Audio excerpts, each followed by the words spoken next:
Hello friends, welcome back to our channel being entrepreneur. आज की इस वीडियो में हम प्रोप्राइटरशिप बिजनेस क्या होता है और कैसे प्रोप्राइटरशिप इलेक्ट्रिकल कॉन्ट्रैक्टरशिप बिजनेस के लिए बेस्ट है, ये डिटेल में देखने वाले हैं। वीडियो को पूरा और ध्यान से देखिए। तो चलिए स्टार्ट करते हैं।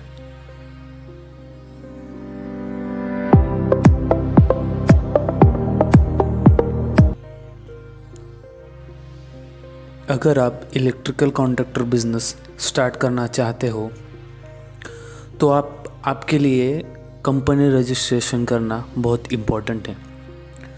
और हमारे इधर इंडिया में बहुत सारे ऑप्शंस है, उनकी मदद से आप कंपनी रजिस्ट्रेशन कर सकते हो।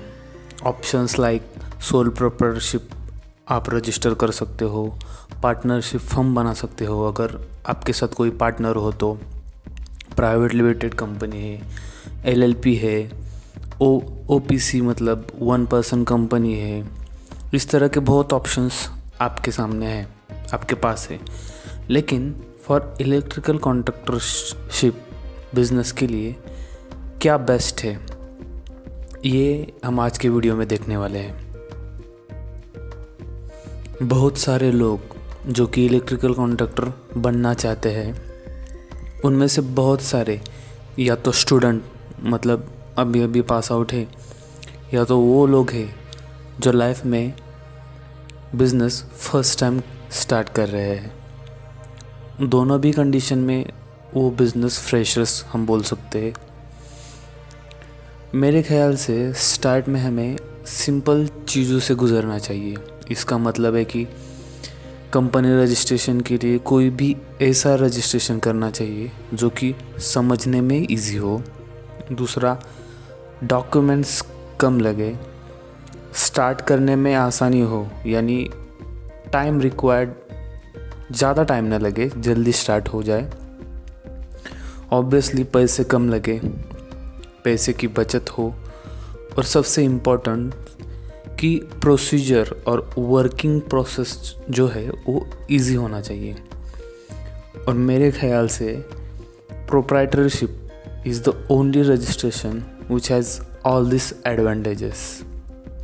इसीलिए मेरे ख्याल से for electrical contractorship business the sole proprietorship is the best registration, best company registration.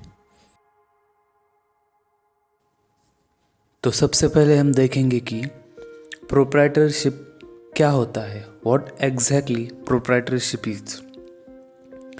तो प्रोप्राइटरशिप एक ऐसा बिजनेस है जिसका केवल एक ही ओनर है और जो बिजनेस के कमाए हुए प्रॉफिट के ऊपर व्यक्तिगत टैक्स भरता है। और it is the easiest type of business to start.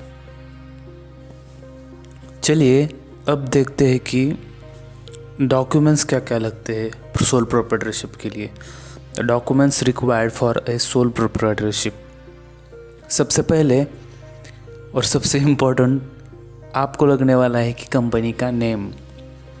Company का नाम आप कुछ भी रख सकते हो, और in case of electrical contractorship आपको इलेक्ट्रिकल इंस्पेक्टर के सुपरवाइज़र लाइसेंस के बाद आपको इलेक्ट्रिकल इंस्पेक्टर ऑफिस से कंपनी का नेम अप्रूव करके लेना पड़ता है सबसे पहले। तो वो कैसा अप्रूव मतलब प्रोसीजर क्या है अप्रूव करने की, वो डिटेल वीडियो मैंने हमारे चैनल पे बनाया है, आप उसे देख सकते हो। तो डॉक्यूमेंट्स में सबसे पहले तो नाम, दूसरा है आधार कार्ड, खुद का आधार कार्ड, उसके बाद आपको लगने वाला है पैन कार्ड। और सिर्फ यही एक रजिस्ट्रेशन है कि जिसमें आपको कंपनी के नाम का सेपरेट पैन कार्ड नहीं लगता है, आप खुद के पैन कार्ड पे ही ये रजिस्ट्रेशन कर सकते हो। सोल प्रोप्राइटरशिप का मतलब ही वो है कि आप खुद मालिक हो और आपके पैन कार्ड पे ही आपके कंपनी का रजिस्ट्रेशन हो जाता है। नेक्स्ट आपको लगने वाला है कि जो भी कंपनी का नाम है कंपनी का नाम, उस नाम से आपको बैंक में करंट अकाउंट खोलना पड़ेगा। वो करंट अकाउंट बाद में जीएसटी नंबर और शॉप एक्ट या उद्योग आधार, इनमें से कोई एक या किधर किधर दोनों भी लगता है। आपके हिसाब से दोनों अगर निकाले तो बेस्ट ही है। बस हो गया आपका company registration.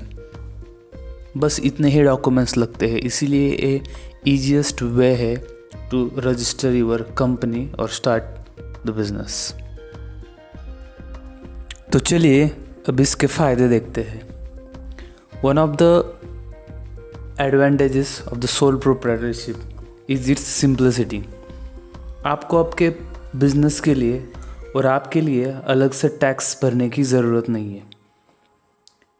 You simply report all of your business income and losses on your personal income tax return. आपके पास कंपनी का पूरा कंट्रोल एज अ ओनर होता है और ये बस प्रोप्राइटरशिप में ही होता है। बाकी आप अगर पार्टनरशिप के रजिस्ट्रेशन करें या फिर प्राइवेट लिमिटेड का करें तो इसमें डायरेक्टर होते हैं और आपको कोई भी डिसीजन लेना हो तो सबकी मीटिंग लेके, सबका डिसीजन लेके ही आपको डिसीजन लेना पड़ता है।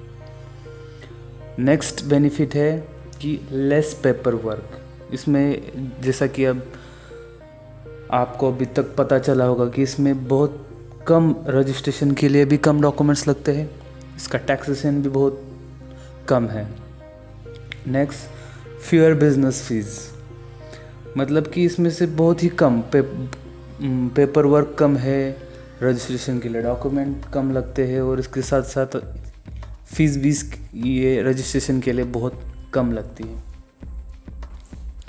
ऐसे बहुत सारे डायरेक्ट और इनडायरेक्ट बेनिफिट्स आपको सोल प्रोप्राइटरशिप के रजिस्ट्रेशन के बाद मिलेंगे। चलो फ़ायदा तो देख लिए, अब देखते हैं कि डिसएडवांटेजेस। मेरे ख्याल से इनमें एक ही बड़ा डिसएडवांटेज है और वो है अनलिमिटेड लायबिलिटी। इन प्रोप्राइटरशिप बिजनेस किसी भी टाइप के लोन के लिए आप खुद रिस्पॉन्सिबल होते हैं। इसका मतलब कोई भी लोन चुकाने में अगर आपकी कंपनी फेल होती है तो वो लोन चुकाने के लिए आपके पर्सनल एसेट भी मतलब वो बेच सकते हैं और वो लोन की रिकवरी कर सकते हैं। बाकी रजिस्ट्रेशन में ऐसा नहीं होता है। अगर प्राइवेट लिमिटेड की बात करें तो अगर कोई भी लोन चुकाने में आप फेल हो जाते हो, आपकी कंपनी फेल हो जाती है, तो कंपनी के अकाउंट में जितना भी पैसा है और कंपनी के नाम पे जो कोई भी एसेट है, सिर्फ उन्हें बेचकर ही वो लोन की रिकवरी की जाती है। आपके पर्सनल एसेट या पर्सनल मामलों में कोई भी इंटरफेयर नहीं करता है। यही इस रजिस्ट्रेशन का डिसएडवांटेजेस है ना, एक ही डिसएडवांटेजेस मगर डेंजरस। तो चलिए आज के इस वीडियो में बस इतना ही। अगर वीडियो अच्छा लगा तो लाइक कीजिए, चैनल को सब्सक्राइब कीजिए। Thank you.